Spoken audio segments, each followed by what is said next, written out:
না তাহলে যদি বেশি হয়ে যায় তাহলে আমি 500 টাকা কম দিতে পারবো। আপনারা যদি চান ডিসক্রিপশনে ফোন নাম্বার দেওয়া আছে, অবশ্যই নিতে পারবেন। ধন্যবাদ। এই দেখেন আরো অনেক কবুতর আছে। এই যে মডার্ন কবুতর, বাজারে আমি 50,000 টাকা দিয়ে কিনেছি, কিন্তু খাবারের দাম বেড়ে যাওয়ার কারণে বাজারে তারা দাম কমায় রাখছে, তাই আমি মাত্র 5,000 টাকা দিয়ে এই কবুতরটা বিক্রি করব। দেখেন কত সুন্দর। আর এই যে দেখেন এই জোড়া, এই যে দুইটা, আপনারা যদি নিতে চান মাত্র 5,000 টাকা, কারণ খাবারের দাম কমে যাওয়ার জন্য মাত্র 5,000 টাকা। দেখেন কত সুন্দর।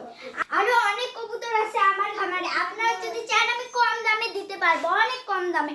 যদি নিতে চান অবশ্যই চ্যানেলটিকে সাবস্ক্রাইব করে পাশে থাকবেন। আরো অনেক আছে, এই যে দেখেন কত সুন্দর। আজকের ভিডিওটা এই পর্যন্ত। আর পরবর্তী ভালো ভালো নতুন নতুন ভিডিও পেতে অবশ্যই চ্যানেলটিকে সাবস্ক্রাইব করে পাশে থাকবেন।